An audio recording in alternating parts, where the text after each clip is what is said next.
Puntahan na natin si Alice Gu. Kung kayo po ay nasa US, UK, Canada, Italy, France, Spain, Ireland, and Belgium, may pwede na po kayo magpadala ng yung mga remittances sa Pilipinas.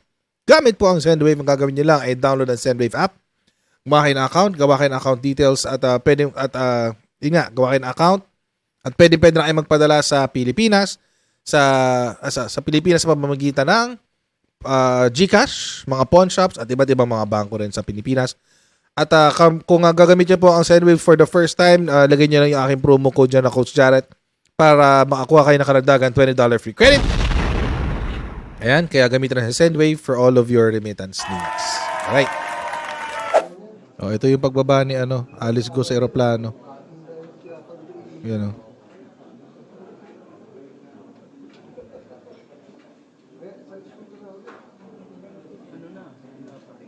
Yan, yung sa eroplano. Ayan na siya, nakababa na sa eroplano.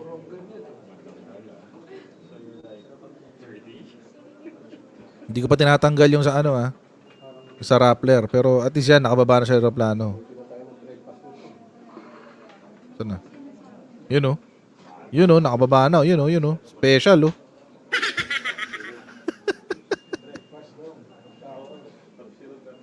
Yun o. Di ba?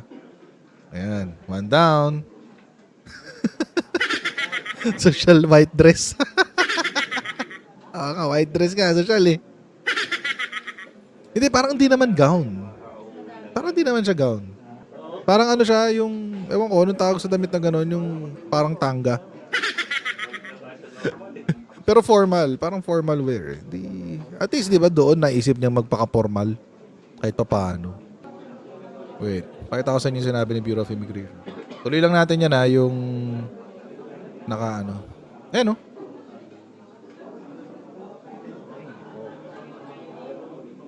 Yun ang sabi. Bureau of Immigration, Commissioner Norman Tansinco confirmed the successful return of dismissed Mambantarlac Mayor Alice Go in the Philippines.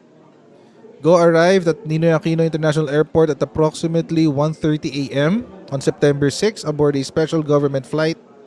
Her return comes after a swift operation by Philippines. Bilis nga mga kochero. Parang 2 days lang. Bilis. Ito very unique tong kaso ni Alice Go because of that.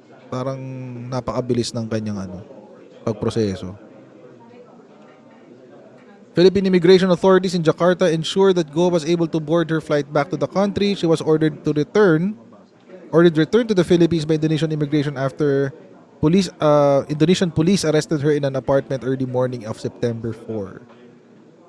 Ayan. Accompanying Go was Sec Benher Abalos, and Chief Romel Marbil. The private aircraft carried a total of 8 passengers and 3 crew members. Kaya matagal. The return of Alice Go is a significant achievement for the Philippine justice system and highlights the effective collaboration between international counterparts and law enforcement agencies. Pero nagtatampo si di ba? Nagtatampo si what's his name? Si Sec Remulla. Tatampo siya diyan eh. Tatampo siya diyan kay Tansinco dahil nga hindi siya sinabihan na nakaalis na ng Pilipinas. Pero parang medyo credit grab dito si immigration eh. The BI's coordination with Indonesian authorities proved crucial in the capture of Go, who had been evading Philippine law enforcement. After learning of her presence in Indonesia, the Philippine immigration officials worked closely with Indonesian immigration and police to execute a manhunt that led to her swift arrest and deportation. Yan na. Yan na guys, ayan na. Ayan na siya. Ayun! Ayan na. Benher Abalos. Tangkad ni Alice Go, no? Ayun si Alice Go. Yun. Naka-orange na siya, guys. Naka-orange agad. Baba cellphone.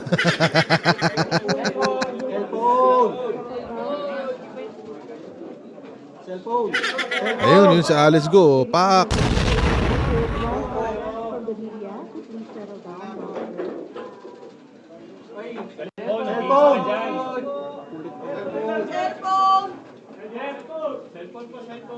Naka-orange agad siya, no? Detainee agad siya. Ayun si ano, si pangalan niya? Jean Garcia. Jean Franco? Jean Franco ba? Colonel Jean Franco. Spokesman ng ano, PNP. So sa PNP siya pupunta. Sa PNP siya pupunta, guys. Sure na yan. Oo, walang NBI. Kasi yung NBI, DOJ ang sasalubong.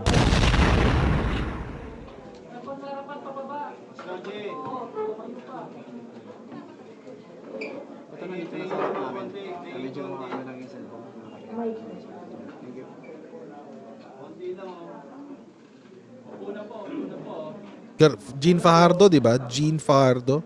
Yun. Ano ba sinabi ko? Garcia? Artista pala yun. Jean Garcia, iba pala yun.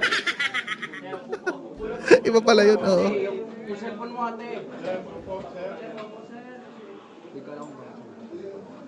Nakataligod talaga. Sir, pababalo po na cellphone, sir. Kahapon, siguro kahapon, no, si Chief ay nasa trabaho. Siguro alas 5 ng umaga, gising na ako eh. Dumiretso po ako ng Naga. Tapos dumiretso ako ng Kamsu para dito sa mga nabahaan. Mahina. Bandang tanghalian, nakatanggap ako ng tawag na binibigyan tayo ng hanggang alauna na madaling araw dahil nadakip ng mga Indonesian authorities si Alice Go na kung hindi ito aayusin ng Pilipinas, makapakawala nila si Alice Go. Uy, shucks, ang bilis. So dahil sa panahon na yun, agad tayo naghanap ng eroplano. No? Kundi hindi tayo aabot sa mga flight. At may kaibigan ako nagpahiram na eroplano para lang magawa ito sa mas madaling paraan. Kasi hahabulin natin yung alaunang sinasabi. At inuulit ko, noong ising ko, wala akong ginastos ang pamahalaan dito. Wow, ayos ah. Alas 6, nandito kami. Na-delay ang flight namin, 11 kami umalis. Halos 4 kalahating oras ang biyahe namin doon. No? Siguro mga alas 3 ng umaga, nandun na kami. And we have to wake up at 6 o'clock in the morning. At pagkatapos noon, ay pinuntahan na po namin ang Indonesian officials. Ito lang ang gusto kong sabihin sa ating mga kababayan. Nagpunta kami ron, si Chief Marbil, ako, no? At nauna na po ang BI at ang NBI doon. Nauna Walang NBI. kasiguraduhan, inuulit ko, walang kasiguraduhan mauuwi namin si Alice Go. Wala. Kung umuwi kami ngayon na hindi namin siya kasama, malamang pinagtatawanan na kami ngayon. And yet we took the risk. Nagpunta kami ron at ginawa namin ang dapat namin gawin. Kinausap namin ang mga authorities. Siguro halos 1 oras nakipag-usap kami. And eto na po ang nangyari. No? Naiuwi namin si Alice Go sa Pilipinas. Congratulations. Itong operasyon na ito ay dahil sa tinatawag nating police to police. Nagkaroon ng Memorandum of Understanding ang kapulisyahan ng Pilipinas at kapulisyahan ng Indonesia. Kung maaalala ninyo si Sheila Go at si Cassandra Ong, yun din ay dahil sa police to police na Memorandum of Understanding na kung saan ang kapulisyahan ng Pilipinas at ang kapulisyahan ng Indonesia ay magtutulong-tulong para hanapin ang mga pugante at iba pang may kinalaman na kriminalidad sa kanyang bansa at magtutulungan. At nung nahuli nga si Alice Go, at gusto kong pasalamatan dito si General Macapas at ang ating police attaché na si Madamba. At of course, ang Indonesian counterpart na naka-assign dito, no? Ang pangalan niya po ay Police Senior Superintendent Retno, ang Indonesian Police Attaché. Siya po nakipag-coordinate sa Indonesia para malakad ito. At para lang malaman po ninyo, Sa part naman ng Indonesia, gusto ko hong pasalamatan si Police General Listio Sigit Prabowo, ang Chief ng Indonesian National Police. Tapos yung pong kanilang head ng Criminal Investigation Board, yung CID nila, si Police Commissioner General Wayu Vida, si Police Inspector General Krishna Murthy, ito po yung kanilang sa Interpol ng Chief of International Relations, no? At itong si Police Commissioner General Matthews Hukom, ang Indonesia Narcotics Agency. At yung pong isang team ng isang Indonesia, ito po yung paglapag ni Alice Go sa Indonesia, hindi na nila binitawan. Kung saan nagpupunta, sinusundan po. Kunyari, pupunta sa isang lugar, uupa sila isang bahay, susundan nila, paglipat, susundan nila ulit. Sinaga nila to ng halos I think it's more than 2 weeks, no? More than 2 weeks na pagbabantay po dito.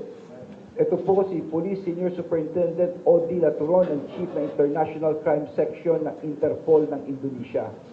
So, lahat po ito ay nagtulungan upang madakip po si Alice Go at yun na nga para maiharap po rito. No? So, nung pumayag na po ang Indonesian authorities, ito po ay siya po ay dineport sa Pilipinas at minadali na po namin ang aming proseso at ito na po ang nangyari ngayon na iuwi na po namin si Alice Go. Yes.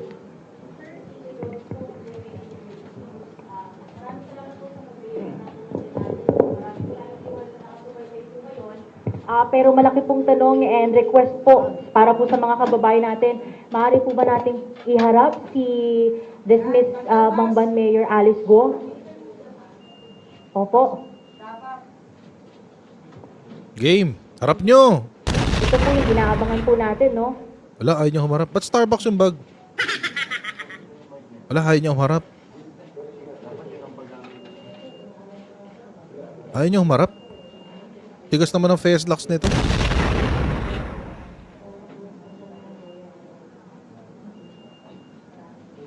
Ngiti-ngiti ka sa social media tapos tali-talikod ka pag harapan na sa Pilipinas. Loka to ah.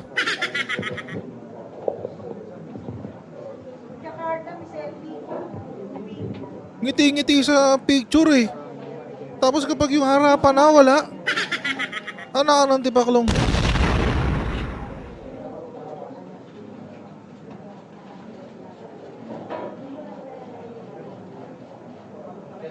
Ayun. O tanggal mask. Tangkad niya. Kahit niya si Abalos. Parang hindi yan ah. Ngayon ka nakaramdam ng hiyate. Any other questions? Ikaw na mag-moderate. Thank you very much, sir. Thank you very much, ma'am. Our next question will come from A to Z, Mr. Kim Salinas.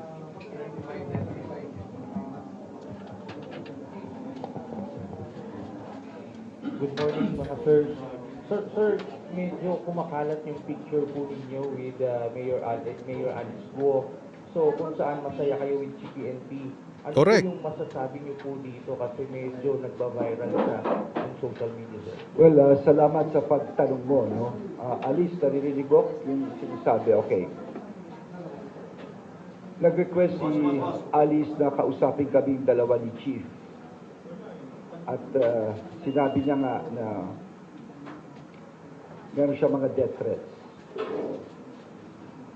At inassure ko siya, ni Chief, na yung death threats, huwag niya alalahanin, importante, sabihin niya lahat ng totoo. Lahat, huwag siyang matakot. Maski sino pa malalaking tao ito. At siya ibabantayan ng kapulisyahan. Tapos pinadocument namin, para lang malinaw ito, Okay. hindi ko naman alam kung ano yung ginagawa niya. Nakaharap siya. Siyempre, nakatingin ako sa kabilang ganon. Ang hirap naman nun, hindi ba? So, yun po ang nangyari niyan. O kasi nakaganon si Alice. Alice? Ganon yata. Ganon. Gusto mo bang sagutin? Ba't ka raw gumanon? Ganon. Siguro siya na lang tanong Mayor Alice, bakit parang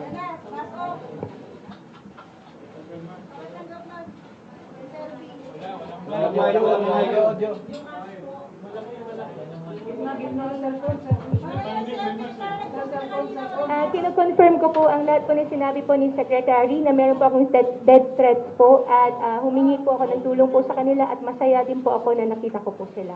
I feel safe po. Maraming salamat po. Mayor Alice, kaya po ba medyo masaya po kayo sa mga pictures and yung mga selfie pa po sa inyo, lagi kayo nakasmile na parang Tapos dito kayo humarap, stress po kayo sa inyo. kayong tanggal ng mask. Opo. What the F? Kanino po mananatili ngayon si Mayor Alice Guo? Sa Senate po ba o sa PNP Custodial Center natin? Ganito po kasi, no, nag-file po ng kaso. Kung maalala ninyo, ang unang nag-file ng kaso labang kay Alice Guo ay ang DILG. At ito naging basihan ng Kaya sa ombudsman PNP. na mag-issue ng preventive suspension. Kung maalala nila. Kaya sa PNP. Ngayon, ito ngayon pinal namin sa ombudsman. Ito ngayon ay nakita ng ombudsman at kinampihan ng DILG at sinampa po ito at kinasuhan na po siya. No? At ito ngayon ay nasa korte ng Kapas Tarlac. At ang Kapas Tarlac po ay nag-issue ng warrant of arrest labang kay Alice Guo. No, ganun po ang nangyari. Meron na po siyang warrant ngayon. At kanina nga binasahan siya, sa aeroplano pa lang binasahan na po siya. Binasa yung kanya demanda, na siya'y nakademanda at inaaresto po. Dahil po rito, siya ay pansamantala, maski ngayong gabi lang, dito muna siya sa PNP. Siguro si Chief ang makakapagsalita na rito. No? At yun naman sa Senado, kung sakali man, kung magbe-bail siya, pwede na siya mapunta sa Senado. Ganun po kasi ang Chief, can you bear me out here kung paano ang proseso ngayon gagawin ng police? Magandang gabi po. What will happen is, kukunin po ng, she will be under the custody ng PNP ng CIDG natin, no? Kasi meron siyang standing warrant of arrest. Then after that, pagka na-serve na-inform na yung court dun sa RTC, then kung napag-bail siya, then we will may turn over po natin sa Senate. But kung wala po siyang bail, it will be under the custody po ng CIDG ng PNP po. Sir, thank you very much. We will entertain two more last questions and we have from Last GMA, two. Ms. Ninfa Ravelo. Good morning, sir.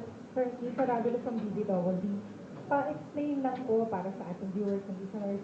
Kasi po si Mayor Alice Guo, former mayor, nakita kanina habang nung sinundo niyo sa Indonesia, naka-casual clothes lang siya, masaya siya, nakapag-selfie pa nga. Pero ngayon po, naka-orange t-shirt, with CLGD detailing mark.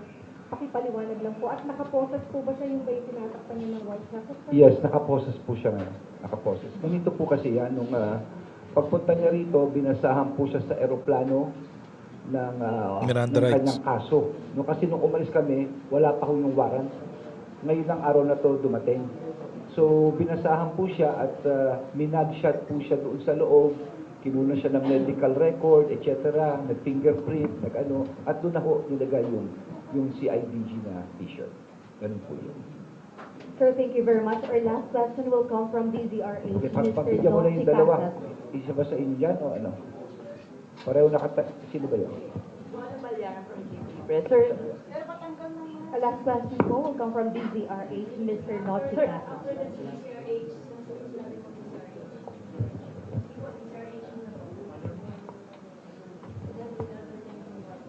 Okay, sir, good morning kay General Francisco, sir, Secretary Alvarez and PNP Chief Marcos.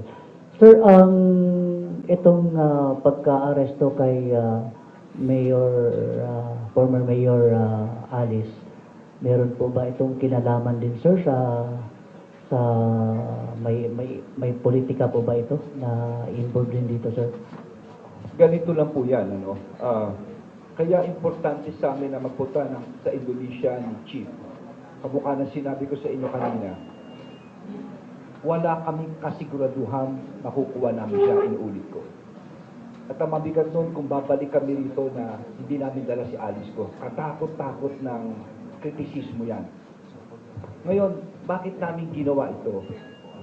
Dahil ito yung proseso ng ating batas na dapat makuha siya ng kapulisyahan. We were given a very tight time limit. Imagine, 1:00 ng umaga. Anong oras kami umalis dito? Inahabol namin yung 1:00 na yun. Mabuti na lang, sinabihan kami ro na dahil nakita nga na persistent kami, in-adjust yung time. In-adjust nila hanggang kinahapunan na. Kaya nakagalaw kami ng gusto at yung nga, nagkaroon kami ng meeting doon. Ngayon, yung katanungan mo, bakit ganon? Well, yung nga ang sinasabi namin kay Alice, huwag kang matakot. Huwag kang matakot. Kung ikaw natatakot sa buhay mo, we will provide you all of the security ng kailangan mo. Importante lang, ituro mo ang mga taong malalaki Yun. dito. Yun ang importante. Lahat ng pangalan ibigay mo para magkaroon ng hustisya na rito at matapos na ito. Tama. Dahil yun lang ang bagay na talagang magpapaayos sa kanya. Sabi niya, totoo. May proseso tayo rito. Ibigay niya yung mga pangalan at andito ang pulis para proteksyonan siya ang kanyang buhay. No? Yun ang inassure namin sa kanya.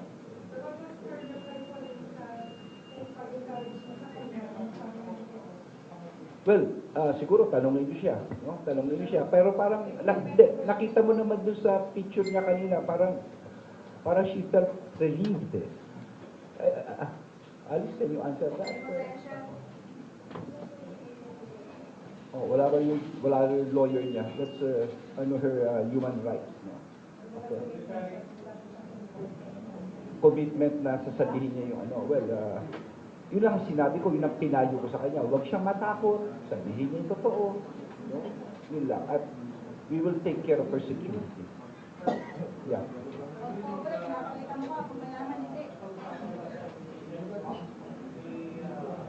Well, eto na lang, ang basis nitong ating ginawa ay deportation proceeding. No? Totoo lang, napakabigat ng mission namin, Napakabigat nito. Ganon kakomplikado to. Meron pa yung mga swap-swap na pinag-uusapan na ganyan. Hindi biro ito. Pero ako'y nagpapasalamat muli sa Indonesian government. And by the way, it is right now the 75 years of Philippines and Indonesia friendship. No, itong taon na to. Nag-coincide pa. Nandito pa si Santo Papa Nasa Indonesia pa ngayon. No? So, ang naging basis nito ay talagang ang deportation lamang. Yun ang pinag-usapan. Okay? Sir, thank you po. Sir, we have one more question from DWIZ, Mr. Joel Pedeno. DWIZ. Natutunan po ba kung sino po? Paano po nakalabas? At kung mayroon bang taong nasa likod? Hindi na ho namin, kasi masyadong mabilis ang pangyayari. Yung maraming tao pangina, no? At totoo lang, bukod sa kay Chief, sa PNP, ano rin po, ang gusto ko rin pasalamatan, no, ang NBI at ang ating immigration, no. Kamukha ng sinabi ko, nagpunta kami ron, hindi namin alam kung ang dagatan namin, kung kami ay makukuha o hindi, at naging parang masaya lang talaga na nakuha namin. Yun ang pakiramdam kanina na at last mission accomplished at maibabalik namin siya sa Pilipinas. Yun ang pakiramdam. Stage 1 pa lang, di pa tapos ang mission. Yes, sir. Pwede po ba kay ex-mayor Roque? Kung totoo pong nagbangka sila palabas ng Well,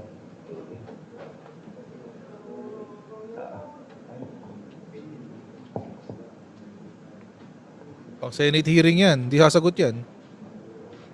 okay, wala kasi siyang assistance of counsel at under that, Correct. sana maunawaan ng ating mga kababayan. Meron tayong tinatawag na Miranda rights. No? Ito yung basta isang tao ay, of course, ay He has the right to counsel. nasakdal. No? She has the right to remain silent, pwede manahimik. She has the right to a counsel. May karapatan kasi isang abogado. Anything she says will be held against her. Lahat na sasabihin niya, ito yung gamitin laban sa kanya, etc. The basic rights po yan. Opo. But, sir, naniniwala ko ba kayo na nagbangka sila? Well, mahirap mag-judge. No? Maraming posibilidad. At for me, hindi malayo yung sinasabi niyo dahil maluwang ang ating, yung ang problema namin, yung pinag-usapan namin sa Indonesia kanina, dahil yung problema nila, kamukha sa atin, maraming isla, galing din tayo, maraming tubig, no? Kaya, nga pala, bago ko makalimutan, Alice Go is just one case. ang nangyari dito, sa ganda ng pag-uusap namin with the Indonesian authorities, mas iigtingan natin ang cooperation sa kanila. Dalawang kaso na to, kay Cassandra Ong, no, at saka kay Sheila Go, ngayon kay Alice, at pinag-usapan namin na like drugs, smuggling, mga fugitives, magtutulungan ng gusto ang Indonesia at ang Philippines. And from time to time, mag-uusap. No? Chief, can you also give light to that? Pinag-usapan natin with the Indonesians. Yeah, I just want to add in kay Secretary, no?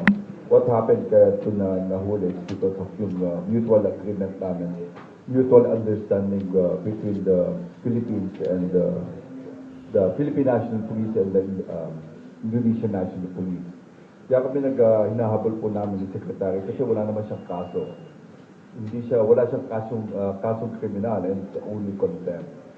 Kaya yung hinahabol namin kasi sabi ng Indonesian National Police, wala silang jurisdiction kasi wala naman talagang criminal case.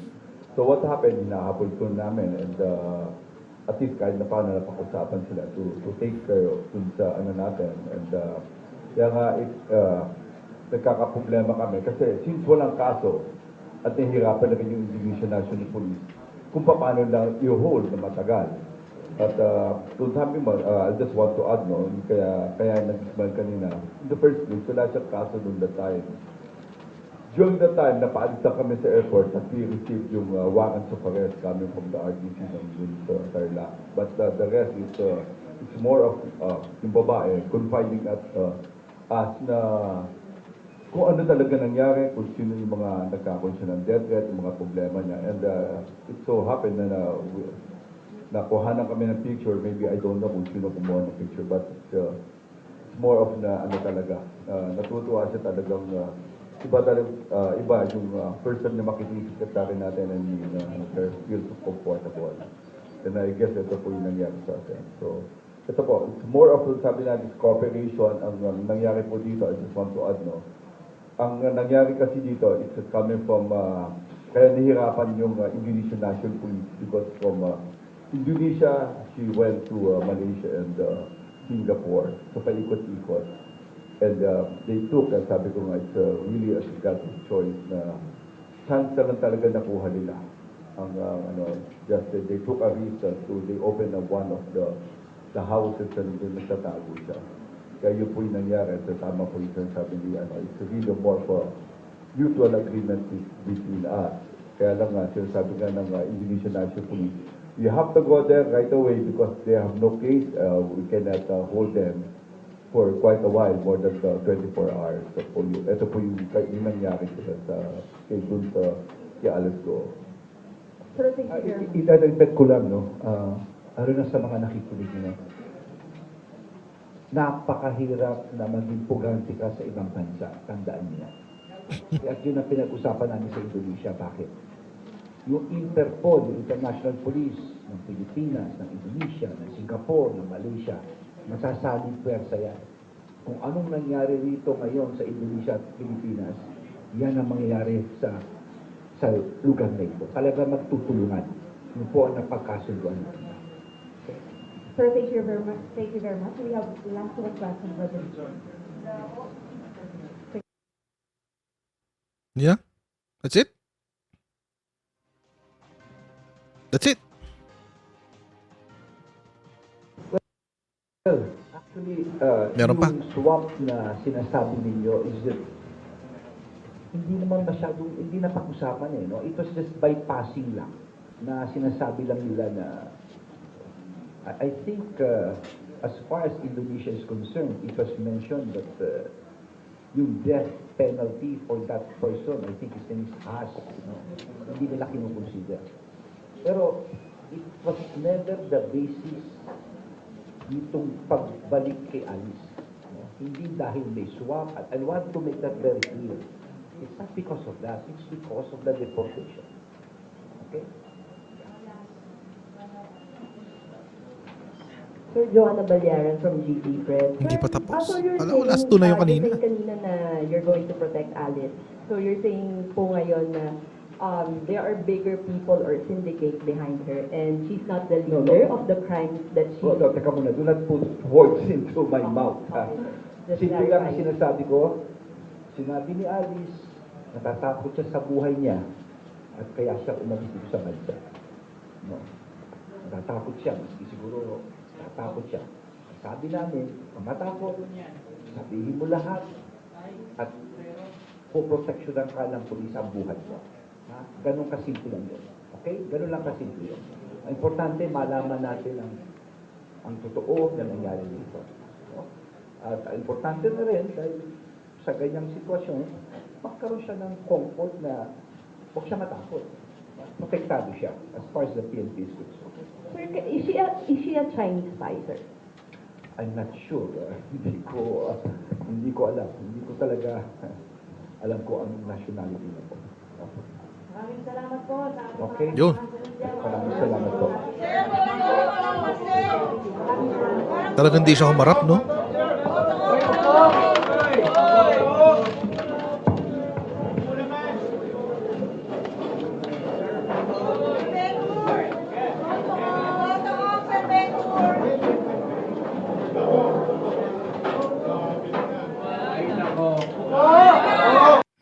Nag-iingay na yung mga press. Ay, nako, puro cellphone. Anyway. Yan. So, we've witnessed, napanood natin, mga kotsero, ang paglapag ni Alice Go sa Pilipinas, mga kotsero. At, ayun na nga. Mukhang magtutuloy-tuloy na tong magtutuloy-tuloy na tong mga ganap. So mga kotsero, hanggang dito lang po muna tayo for today's video. Please don't forget to like, to share, and to subscribe sa Coach Jad YouTube channel. Pa-follow tayo sa ating Facebook page para lagi kayong updated sa mga ganap dito sa aking channel. And I'll see all of you tomorrow sa ating next Coach Jad Live. God bless and see you next time, guys. Bye!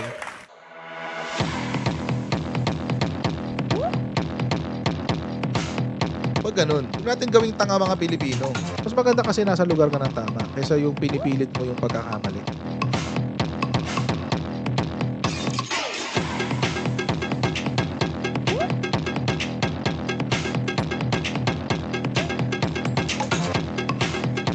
Are they willing to go that far? Hindi makakalimutan ng Pilipino yan hanggat di nasasagot niya. Sino ngayon nagsasabi ng totoo?